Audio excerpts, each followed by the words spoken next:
Fala galera, professor Fernando Cardoso na área, beleza queridos? Estamos aqui dando início a um projeto bacana que surgiu de uma conversa informal com pessoas e amigos mais próximos e a gente resolveu criar justamente um podcast e o nome Pode Passar.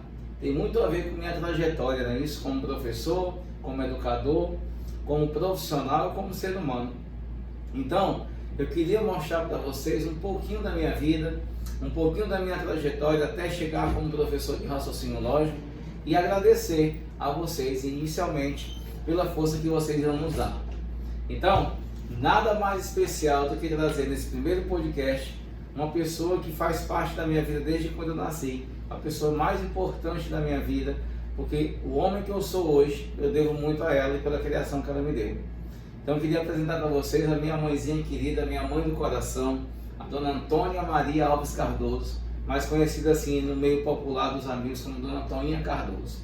Então a gente vai bater um papo legal com vocês, um papo descontraído, e eu quero conversar com ela para saber, ouvir dela, cara a cara, como era o Fernando Cardoso, como era o Fernando criança, adolescente, a minha trajetória e o papel que a minha família teve na minha formação e no que eu sou realmente hoje, beleza? Então vamos conversar aqui com minha mãe. E aí, mamãe, beleza? Tranquilidade total? Tudo na paz? Tudo na paz, meu filho. Tá nervosa? Fique nervosa não, aqui é só um papo descontraído. Tudo na paz. É. Pois então, e aí, mamãe, conta aí pra gente, né? Para as pessoas que estão nos ouvindo aqui, como era o Fernando Cardoso, bem resumido, que eu sei que a senhora gosta de falar muito, mas como era o Fernando Cardoso, quando ele nasceu, a infância, faça um resumo aí do menino. Era levado, era sapeca, era danado, era quieto, gostava de fazer alguma coisa. Como foi a trajetória do Fernando Cardoso? Bom, primeira coisa que eu vou falar do Fernando Cardoso foi do momento em que ele nasceu. O meu primeiro filho, e foi muito emocionante quando eu vi aquela criança enorme. Foi um parto difícil, o parto dele, foi muito difícil, foi assim, sofredor assim para mim, sofri muito na hora do parto, mas há 40 e poucos anos atrás não tinha muitos recursos, não tinha, eu nem sei dizer o que, mas assim, o médico deixava a gente sofrer para depois tomar uma atitude. Foi quando eu já estava nas últimas que pensei que ele nem nasceria vivo, e foi quando o médico falou que eu ficasse quieta e que quando viesse uma contração que eu não fizesse nada. E ele ajudaria no parto. Então o que ele fez? Ele foi um parto forçado. Ele ficou me forçando muito. Quando vinha a contração, ele ficava em cima de mim, como se assim, a criança teria que sair à força. E até que ele usou um instrumento que não é mais usado hoje, que foi o fórceps. Nessa hora ele disse que eu relaxasse, que eu não fizesse mais nada, e eu só agi na hora que foi colocado esse fórceps, que é como se fosse uma mão direita, uma mão esquerda, coloca dentro da gente, junta a cabeça da criança e traz. E foi muito sofrimento nessa hora eu gritei, foi um grito só, mas parei de sentir dor, porque ele nasceu. Então ele nasceu com um hematoma assim, muito grande na cabeça, um hematomazinho do lado direito da cabeça. Eu fiquei muito preocupada já quando lá ele foi visto pela pediatra, mas ao chegar em casa, logo eu comecei a fazer o tratamento dele, levando ele para a pediatra. E levei isso durante 1 ano de idade, eu levava eles todo mês a pediatra, que ele estivesse sentindo algo que ele não tivesse. Então, de um ano em diante, Aí ficou normal, esse hematoma acabou, foi tal. Aí fomos. Minha cabecinha foi dele cuidar, não é muito pequena, né? Cabecinha não tem. A cabecinha hoje não tem nenhum sintoma desse hematoma, não.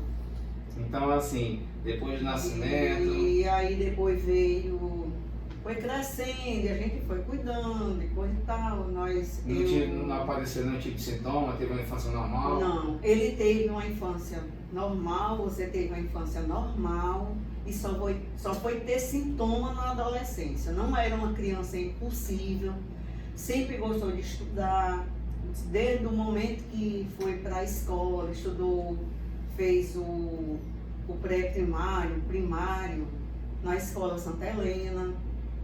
Eu me lembro. E ao sair de lá,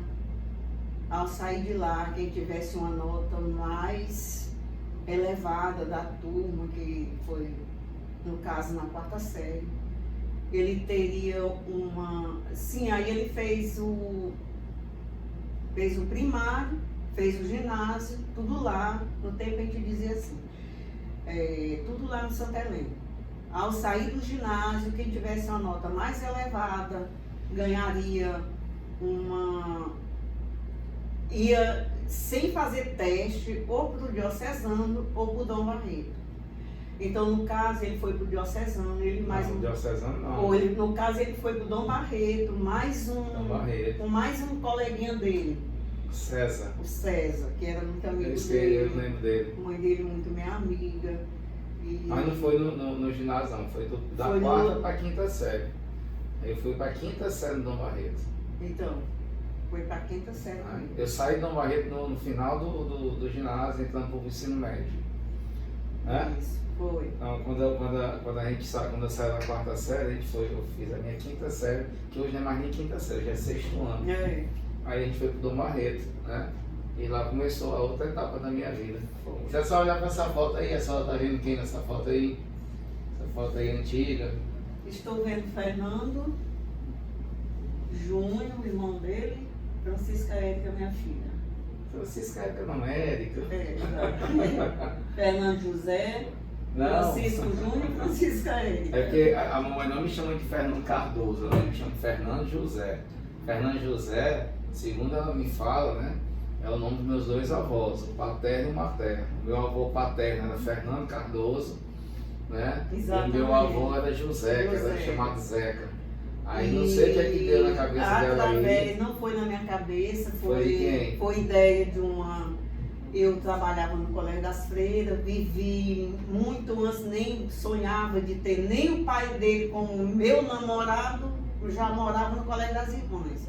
As irmãs aqui do Colégio das Irmãs aqui. Então, a casa que eu morava era no Memorário. E tinha a irmã Jacira, que, meu Deus, da irmã Jacira. Irmã Jacira é assim, veio parte da minha vida, irmã Jacira e irmã Angélica. Então, a irmã Jacira, quando ele nasceu, eu trabalhava lá e ela dizia, minha filha, como é o nome dos avós do seu filho?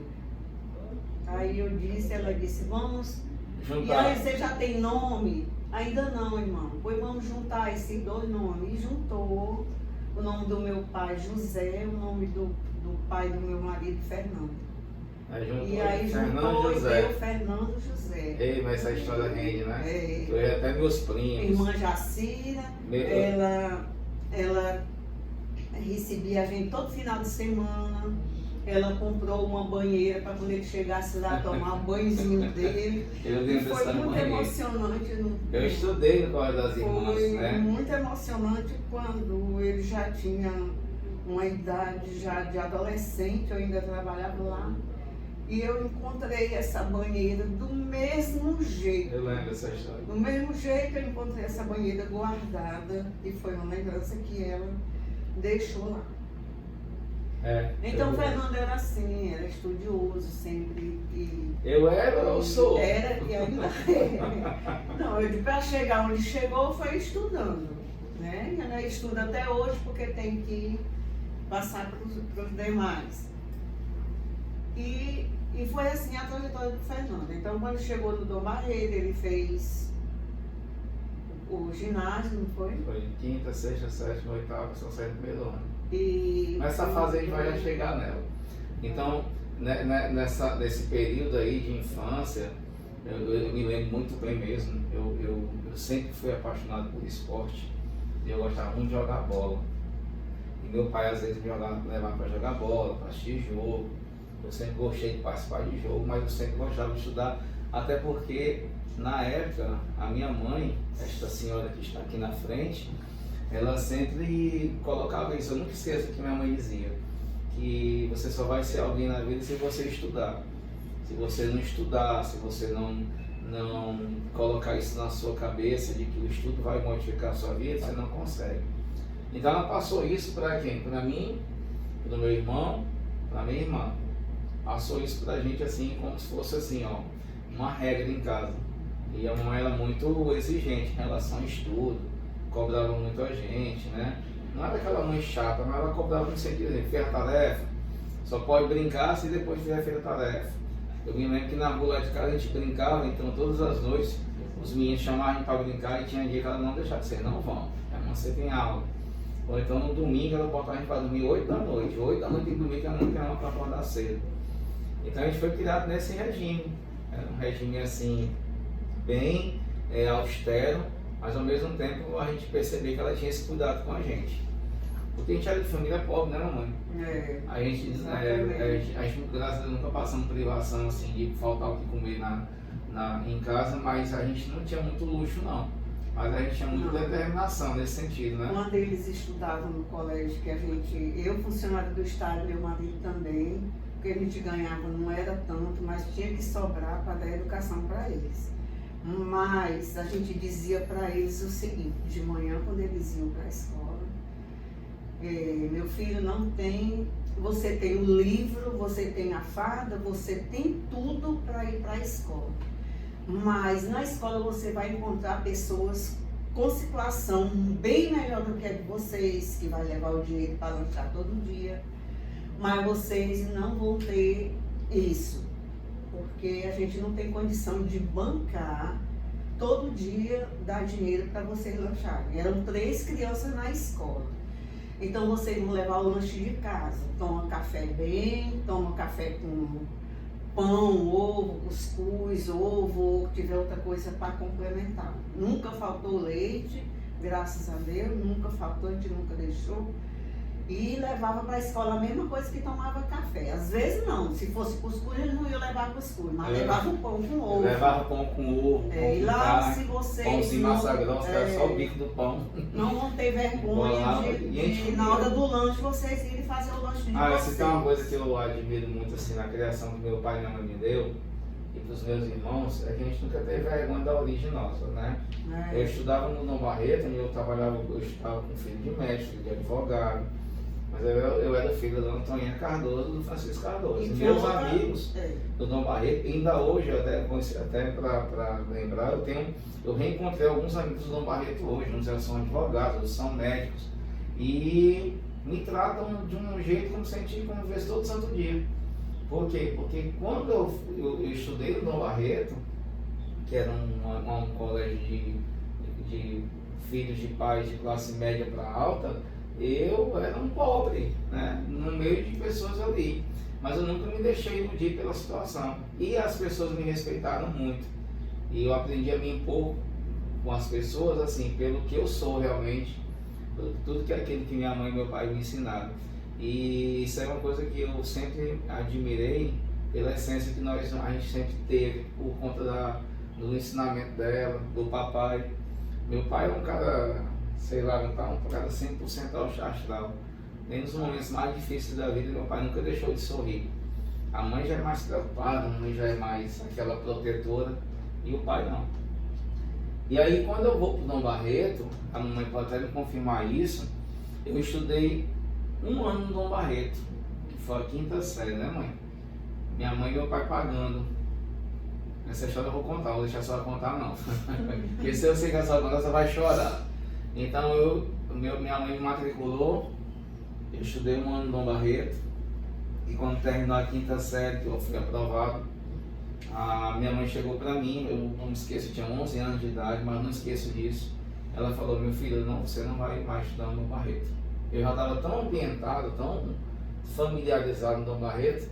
Quando ela falou isso, eu fiquei olhando, disse: por quê, mas porque eu sou pai, a gente não tem mais condição de pagar, é muito caro e não vai dar para pagar. E naquilo ali eu fiquei: poxa, eu vou estudar onde? Eu gostava muito do Dom Barreto, do Marcílio. E a professora Santidade, que é uma amiga da mamãe pessoal, que trabalhava no Dom Barreto, instruiu a mamãe a ir falar com o professor Marcílio. Vai conversar com o Marcílio. O Marcílio é uma pessoa acessível, conversa com ele, diz que não tem condição de pagar. E aí eu nunca me esqueço, porque isso é uma das coisas que eu levo sempre na minha vida. Eu acho que por isso que talvez eu sou um cara felizardo, porque eu tive muitas pessoas que me ajudaram na minha trajetória. E eu acho que o mínimo que eu podia fazer era também ajudar aquelas pessoas que estão ao meu redor. E eu me lembro muito que a mãe foi falar com o Marcílio e eu fiquei em casa apreensivo. Foi dia de sexta-feira. Foi um dia de sexta, e quando a mamãe chega, a mamãe... Nesse dia, também não esqueço nunca, foi quando eu disse para você que você não ia mais estudar lá porque a gente não tinha mais condição de pagar. E aí você ficou triste. E aí foi essa sexta-feira, eu saí de casa de manhã sem rumo, sem saber o que fazer. Meu Deus, eu vou. Aí fui até o Diocesano, que era um colégio que assim, se ele saísse do Dom Barreto, ele ia ter um colégio na mesma linha do Dom Barreto. Aí eu fui até o Diocesano, falei com o diretor para saber a mensalidade, tudo direitinho. Quando eu saí de lá, eu saí muito... Eu não falei nada lá no Diocesano, por qual motivo que eu queria. Eu só fui como uma pessoa normal, saber quanto pagava lá e tudo. E quando eu saí de lá, que eu vi que não tinha condição mesmo de pagar a escola para ele, eu saí assim, meia sem rumo. Eu saí na rua assim, sem rumo. E quando foi uma certa hora, umas 10h30 da manhã, eu pensei em ir até o Dom Barreto falar com a minha amiga Santidade, que é até a mãe desse coleguinha dele que estudava junto com ele. Então quando eu cheguei lá, chorei muito, eu cheguei assim, porque eu tinha que chegar e parar no lugar. Aí quando eu cheguei, que eu falei com a Santidade, já foi chorando assim, só foi eu e ela. E aí ela me consolou muito, aí disse: Tônia, venha, fale com o professor Marcílio, ele está aqui, eu vou ajeitar para ele falar com você. Aí, mas não chore, se controle. E aí tudo bem, ela marcou para mim falar com ele. Aí quando eu entrei na sala, eu entrei muito assim, forte, como se não fosse chorar mesmo, mas quando eu comecei a falar com ele, eu aguentou. Se nesse exato momento que eu estou falando aqui, e estou vendo meu filho bem aqui na minha frente, é como se eu estivesse vendo que eu sou Marcílio. Foi um momento difícil para mim, mas foi emocionante, foi muito bom falar com ele. Então assim, ele me atendeu, me ouviu, e aí ele falou, quando ele me ouviu, ele falou assim: olha, eu vou dizer para a senhora que o Fernando é um aluno excelente, passou o ano inteiro, o Fernando nunca foi numa folha de ocorrência.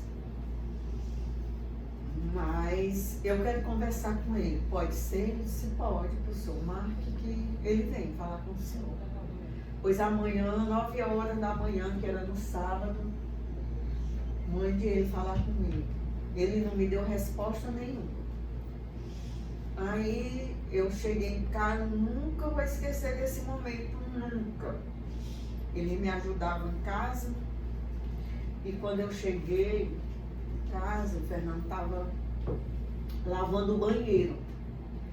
Aí eu cheguei e perguntei por ele se ele está lavando o banheiro. Eu cheguei, bati na porta, ele abriu e sou meu filho.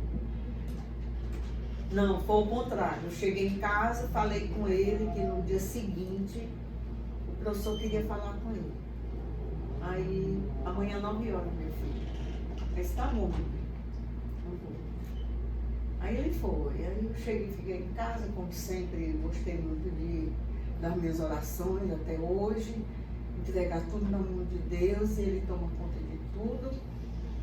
E fui, e ele foi. Aí quando ele chegou, já foi assim, umas 11h30, meio-dia. E eu que estava lavando o banheiro, na hora que ele chegou. Ele chegou, bateu na porta. Aí quando eu abri, ele disse, aí meu filho, ele disse, mamãe, o professor Marcelo me deu uma bolsa integral para mim, até eu terminar meu segundo grau. E a única coisa que a senhora vai ter que fazer é comprar meus livros e fardamento. Tudo bem, meu filho, nós vamos à luta e vamos conseguir. E conseguimos. Foi, exatamente. Ele me deu uma bolsa integral. Ele chegou para mim e falou, eu vou dar uma bolsa integral, você vai estar no Dom Barreto, só que com uma condição, você não pode reprovar, se você reprovar você perde a bolsa.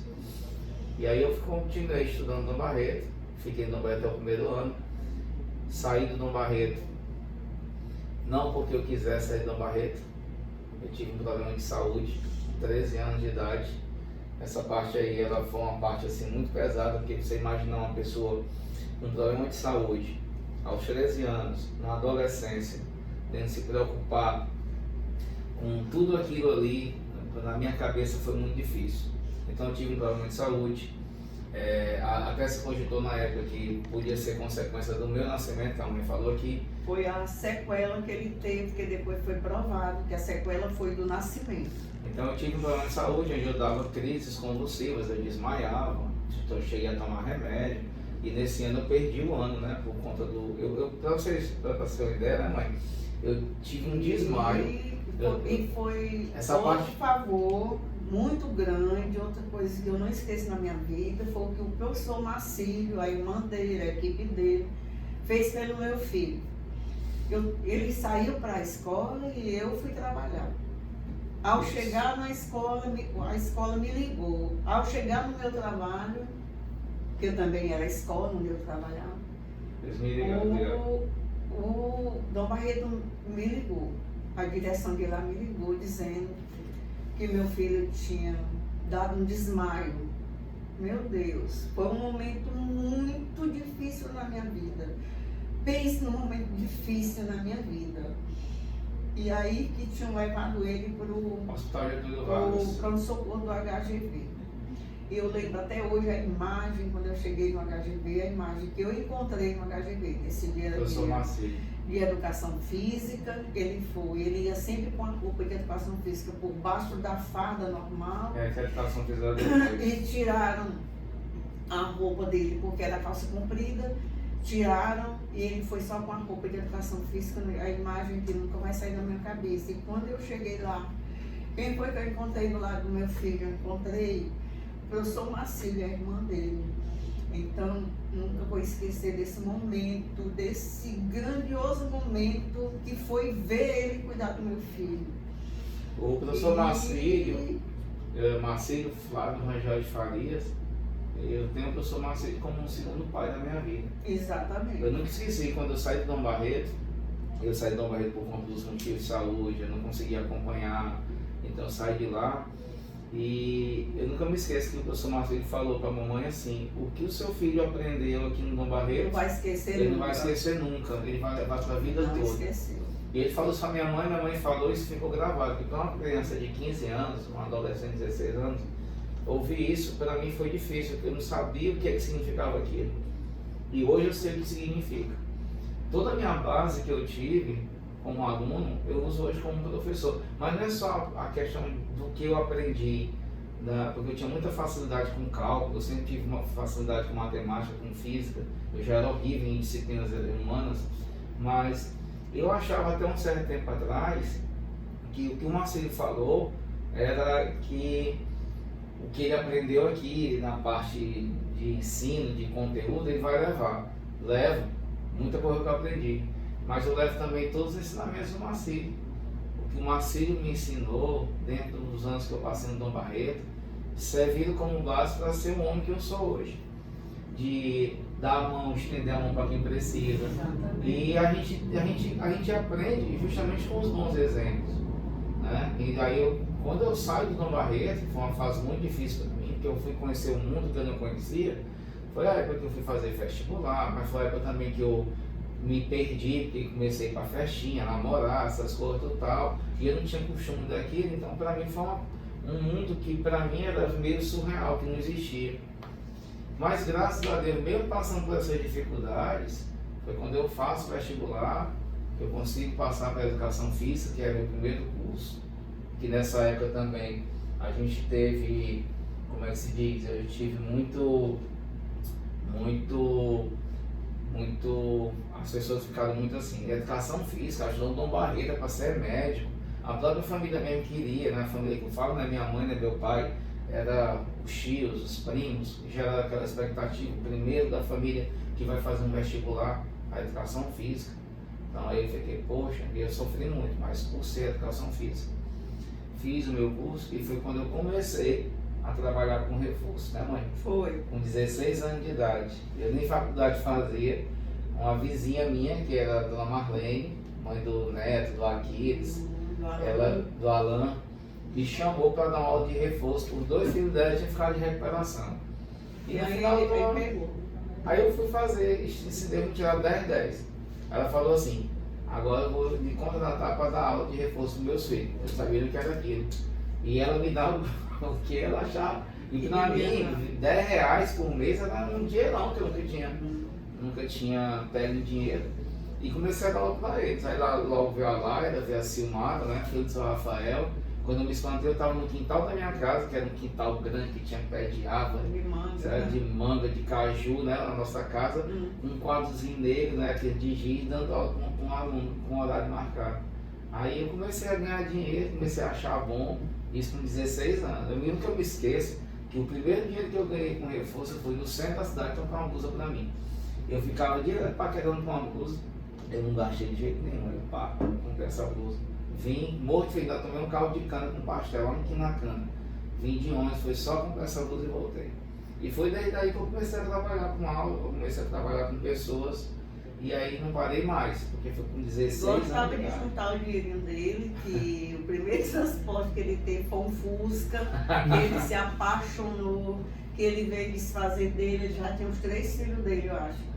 Não, só então, 2. Só 2, Então ele comprou esse Fusca sem eu nem sabia que ele estava juntando esse dinheiro. E aí ele juntando dinheiro, esse tempo não tinha nem coisa de botar no banco, nem nada não. Ele juntou debaixo do colchão, eu acho. E aí quando eu pensei que nele, ele comprou o Fusquinha dele. O primeiro carrinho que ele comprou foi com um dinheirinho de reforço. E daí ele foi se apaixonando, ficou mais apaixonado por dar aula e hoje está aí. Na época do reforço, eu me lembro que eu trabalhava na escola de reforço de uma pessoa lá na Barão de Burguera, na Zona Sul. Eu vinha da faculdade, chegava em casa, pegava o meu caminho para morar e ia para lá. Caminhava uma eternidade, sentava lá e ia dar aula com um monte de aluno. Eu passei lá 6 meses, mas quando eu cheguei lá, eu ficava olhando como é que era a organização do reforço. E o dono do reforço falou assim para mim, cara, voa. Não dá para ficar só aqui não, que é pequeno para ti. E eu falei, pois eu vou dar reforço, vou montar uma estrutura para mim. E eu me lembro que eu peguei todo o dinheiro do reforço que ele pagava todo mês, nunca esqueço, sabe quando ele me pagava? R$175 era o meu salário. Mas era como se fosse hoje, vamos lá, R$700, R$800 era que eu recebi, segunda a sexta. Juntei. Cheguei para a mamãe, para o papai. Mãe, pai, eu quero montar uma escola de reforço. Eu já tinha um aluno de reforço, só que eu dava lá na casa dos alunos. Aí a mãe, pode usar a frente da casa. Aí eu abri uma porta para ser a entrada da casa da mamãe e fiz ao outro lado da casa 2 salas de aulas. Salas de aula. Aí montei, botei ventilador de teto, comprei uma mesa no mercado enorme, para 8 cadeiras, botei um quadrozinho e quando foi com mês de agosto eu comecei. Mês de setembro eu tinha 30 alunos lá dentro de casa. Só lembro que nesse tempo eu namorava com a César fazia lanche, eu ia pegar para vender. Na hora do intervalo, tinha até intervalo. Tinha. Aí a gente botava os alunos e começava 2 da tarde e até 10 da noite. Não era assim? E a mamãe me deu a frente da casa dela. E eu usei a frente da casa dela para justamente fazer o quê? Fazer a minha escola de reforço. E daí começou a minha história com aula, começou a minha história com pessoas. Eu comecei a trabalhar justamente com pais, eu comecei a trabalhar com jovens de 5ª, 6ª, 7ª, 8º, 1º, 2º ano. E aí foi quando veio a época da faculdade e logo em seguida, quando eu estava perto de me formar em educação física, eu prestei vestibular para matemática e passei na UESP, na época até específico. Fui fazer a prova, passei. Fazer assim, eu não estudei, porque eu já tinha assim, um bom preparo e fui fazer a prova e sabia que ia passar. E quando eu passei, assim que terminou a educação física, eu comecei matemática. E nessa época eu já dava reforço, já trabalhava na Zona Norte, naquela região do Bocambinho, dava muita aula mesmo. Começava às vezes até final de semana. Eu me lembro, como se fosse hoje, que eu dava aula de domingo, eu dava até de madrugada para aluno. Os alunos iam fazer prova sábado de manhã, de madrugada eu dava aula. Bati lá em casa. E eu ia ficava marcado o horário. E aí a gente ia fazendo essas. E os pais levando. Nunca teve problema. Não, graças a Deus não. Quando ele prestou o vestibular, foi quando ele terminou o curso de educação física. Que aí ele ainda estava. Aí quando ele terminou, ele surge nesse tempo, o governador era o Mão Santa. E ele fazia concurso, ele fez concurso para professor e fez concurso para Polícia Civil. Primeira vez que teve concurso da Polícia Civil a nível de curso superior. Não, da média aí também. Foi depois. Foi. E aí ele não teve preparação, ele estudou por ele mesmo. E aí eu lembro que quando teve essa inscrição do vestibular, a gente trabalhava, mas a gente não tinha dinheiro guardado. A gente tinha um dinheiro que seguia no mês, aí fazia o que tinha que fazer e tinha dinheiro guardado. E nesse dia, foi um dia que eu não tinha o dinheiro para pagar a inscrição, só custava R$10 a inscrição. Mas eu lembro também outra coisa, eu nunca esqueço das pessoas que fazem as coisas boas na vida da gente. E uma pessoa me arrumou o dinheiro, tá aqui meu filho, o dinheiro para fazer a inscrição. Ele foi. E ele fez os 2 concursos e passou nos 2 concursos. Foi um perto do outro. Quando eu passei no professor de matemática, 6 meses depois eu vim para a Polícia Civil. Ele passou, primeiro foi. Aí na Polícia Civil eu já tinha o dinheiro para pagar a inscrição. Foi só no professor. Aí, aliás, eu não tinha, ele já tinha, né? Ele que já tinha. E aí, voltando ao professor Marcílio, eu lembro também ele lá na Polícia Civil, quando chegou uma pessoa para falar com a delegada Vilma. E ele estava numa sala assim, não viu. Ele era tão ligado ao professor Marcílio que ele estava de um lado onde ele não viu quando o professor Marcílio entrou, e o professor Marcílio foi lá, por um problema que tinha acontecido com o funcionário dele, ele foi lá falar a favor do funcionário. E quando ele estava lá, ele chegou para mim e disse, já foi anos depois, muito tempo depois que ele tinha saído de lá, muito tempo depois mesmo. Aí ele disse, mamãe, hoje aconteceu uma cena. Eu estava na recepção, não vi quando essa pessoa entrou. Quando eu vi a voz da pessoa falando com a delegada Vilma. E quando eu ouvi a voz, eu disse, é a voz do professor Marcílio. E aí quando ele saiu, ele foi falar comigo. Foi assim. Quando eu cheguei, eu estava de plantão, eu tinha ido em casa só tomar um banho e voltei rápido. Aí quando eu cheguei, eu sentei na recepção e vi uma pessoa conversando lá dentro. E eu reconheci essa voz, eu conheço ela. Isso depois de 20 anos, sei lá, 15 anos que eu tinha saído de Barreto. E aí, quando essa pessoa vem, ela senta com uma mulher do lado, eu olhei assim para ele ele conheceu o professor Marcílio. E ele ficou conversando, ele estava advogado lá no Dom Barreto. E nesse momento ele olhou para trás e me viu. E eu olhei para ele. E na hora que ele me olhou, ele falou assim, Fernando. Aí eu olhei assim, professor Marcílio. Mas tudo bom, Fernando? Ele veio falar comigo. Aí a gente conversou, né? Eu falei para ele que eu era policial, que eu era comissário, que eu era professor. Ele ficou muito feliz. E foi nesse dia que eu vi o significado, que eu entendi o significado do que o professor Marcílio tinha falado naqueles 20 anos atrás. Que o que eu tinha aprendido, se eu soubesse usar. Aí eu fui ver que eu já era casado, já tinha uma filha, que é a Maria Fernanda, eu já dava aula, já trabalhava em escola, tudo e tal. E aí, logo em seguida, 6 meses, não lembro precisamente, o professor Marcílio faleceu. E hoje eu tenho certeza absoluta que foi Deus que me colocou na frente dele, antes dele ir embora, antes dele falecer, para que eu tivesse o último momento, um momento de agradecer. E eu agradeci a ele, eu falei, professor Marcílio, muito obrigado por tudo que o senhor fez comigo, por mim, e por minha mãe e por meu pai. Se eu sou o que eu sou hoje, eu devo muito ao senhor. E foi um abraço que ele me deu, eu dei um abraço dele nesse dia, ele estava forte. E eu me lembro do professor Marcílio todos os dias da minha vida. Tudo que ele fez por mim, ele fez por muitas pessoas. E hoje, se eu sou o que eu sou, eu devo uma pontinha disso a ele. Claro, aos meus pais, por terem me ensinado. E tá aí. E depois logo disso, foi quando eu saio do meu reforço. Eu saio do meu reforço no auge. Eu sempre ouvia o jogador de futebol falando assim, é melhor acabar no auge do que acabar na decadência. E eu me lembro que eu já tinha minha casa, já era casado, já tinha meus filhos, já tinha saído da casa da minha mãe. E eu peguei e estava num momento, 2015, em que eu tinha muito aluno de reforço. Eu era muito conhecido em Teresina. Eu tinha alunos do Dom Barreto. Deus foi tão bom que nessa época eu tinha uns 20 alunos do Dom Barreto que eu dava aula. Exatamente. E foi quando eu recebi o convite para entrar no concurso público. Através de um amigo meu, que é um amigo, que é um irmão que eu tenho, que é o Rubert, certo? E o Rubert era coordenador do Gilberto Campeiro, ele disse assim para ele, você vai dar aula no Gilberto Campeiro. E ele me levou.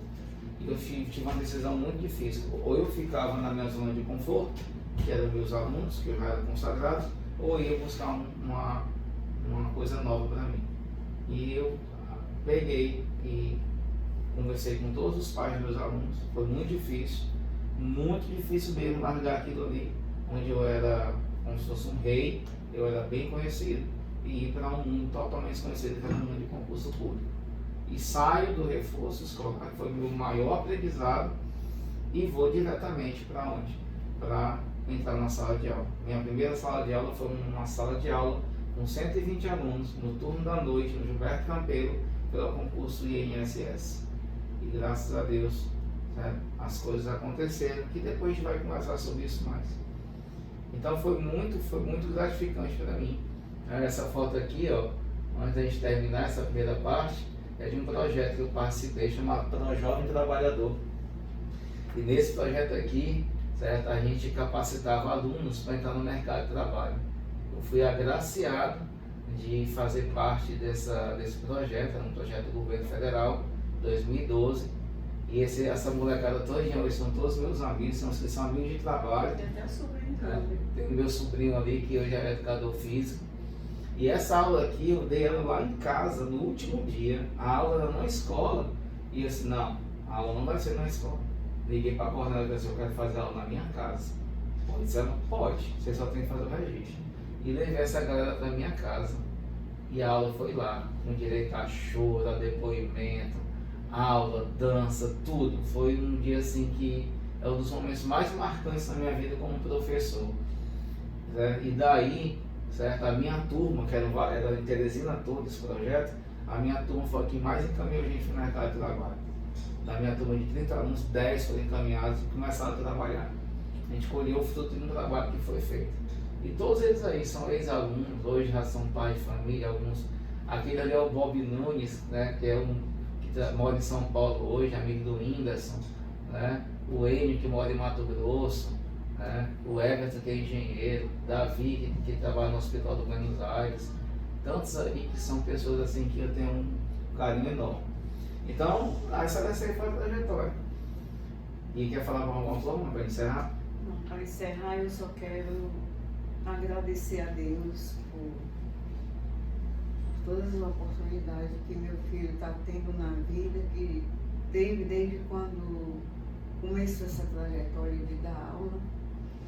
Quero agradecer ao professor Marcílio, que foi um ícone na vida da gente, foi uma pessoa do bem, uma pessoa que eu tenho certeza que não só pelo meu filho, ele fez isso naquela grande escola que ele tinha, mas foi um cara que nasceu da humildade e morreu humilde. Você nunca chegou no Dom Barreto para você encontrar o professor Marcílio de terno, de sapato, de gravata, de nada disso. Era a roupa simples, uma chinelazinha de tirinha assim. E eu quero agradecer não só pelo que fez, pelo que ele fez pelo meu filho, e pelo que ele fez com muita gente também que a gente conhecia, que era vizinha da gente. Então eu espero que cada um tenha levado o legado dele, o que ele passou, porque ele só passou coisas boas. De mim, você vai falar de mim e eu. Agora o lado dele. De mim, do e Fernando. você, meu filho, do Fernando Cardoso, de tudo que o Fernando colheu, do que viveu lá e do que viveu na vida toda e do que vive até hoje. Viu? Do que você vive até hoje, do que você é um cara do coração enorme, é um filho maravilhoso, é um irmão que, meu Deus, é um irmão que Deus colocou na vida dos irmãos dele. É um irmão, é um pai para o sobrinho, é uma pessoa maravilhosa, é um pai de família excelente, que ele há de continuar sempre assim, com esse coração grande, acolhedor. Ele acolhe muito. Eu costumo dizer para ele que ele e a esposa dele são duas pessoas acolhedoras, porque assim, o sobrinho tem uma pessoa que é sobrinho, filho do primo, que ama ele de verdade, que eu tenho certeza, ele e a esposa dele. Então eu costumo dizer que eles deram muito certo. Ele deu muito certo com a pessoa que ele casou, porque são todos dois do coração grande, acolhedor, acolhe qualquer pessoa na sua casa, qualquer parente. Eu tenho um neto que mora fora daqui, que quando chega, fica na casa do Fernando. Fica lá e ele fica socado lá o tempo todo sem querer sair. Eu disse, meu Deus, por casa acolhedora. E graças a Deus é assim. E que Deus continue abençoando meu filho. Sempre, sempre e sempre. Só tenho que agradecer, Senhor. Eu sou uma pessoa que eu não tenho que reclamar da minha vida. Todo dia da minha vida. Eu nunca busquei tudo que ele teve, que ele tem, ele correu atrás, ele conquistou e está aí. Eu nunca busquei fortuna na minha vida. Eu sempre procurei ajudar. Porque foi assim que eu aprendi com minha mãe. E foi assim que eu sempre disse para eles. Sempre. Eu sempre disse uma coisa para meus filhos, eles foram criados assim, a gente sempre conversando. Meus filhos, quem conseguir vencer na vida, vocês são 3. Se vocês conseguirem vencer na vida, cada um com a condição, o que tiver a condição melhor, e ver aquele irmão que não tem uma condição igual e você possa ajudar, ajude. E assim, são eles hoje. Eles hoje são assim. Eu tenho meu segundo filho, uma pessoa maravilhosa, pessoa do bem, mas ele não foi tão inteligente, é uma pessoa inteligente, mas ele não usou isso tanto quanto os outros. Ele não se formou como os outros 2, ele só terminou o 1º grau. Tem o segundo grau até a metade. Mas é um trabalhador. É uma pessoa que às vezes ele passa dificuldade. Mas, irmãos, não deixa ele na mão em situação nenhuma. Sempre está lá acolhendo ele. Porque se ele chegar e disser, eu estou precisando, é porque ele está precisando. Mas é um cara trabalhador, um cara que luta pela sobrevivência. Pois é. Graças a Deus. E tem Então vamos lá continuar essa luta. Só tenho a agradecer a senhora, você e seu filho. Não queria outra mãe, não queria outro pai, não queria outro irmão, não queria outros filhos. E eu sou feliz realmente com o que eu tenho. E tenho uma missão, viu? Ter essa mãe. Deus abençoe. Deus te abençoe sempre. Poxa, logo o primeiro é desse jeito, cara. Caraca. Valeu, gente. Obrigado. Tá aí nosso primeiro podcast. Queria agradecer a vocês aí. Saber que tem mais, que vai acontecer muito mais. Um pouquinho da minha vida aí para vocês. E daqui por diante a gente vai conversar muito com alunos, com pessoas que estão perto de mim. Muita matemática, muito raciocínio lógico, muito convidado especial para vocês. Eu espero que vocês gostem. Um abraço e até a próxima. Dá tchau, mãe lá. Beijo. Beijo, felicidade para todos vocês que passarem pela mão do meu filho, de outros professores. Aproveitem, cresçam na vida. Aproveitem toda oportunidade que vocês tiverem na vida. Viu? Beijo para todos. Fui. Até mais.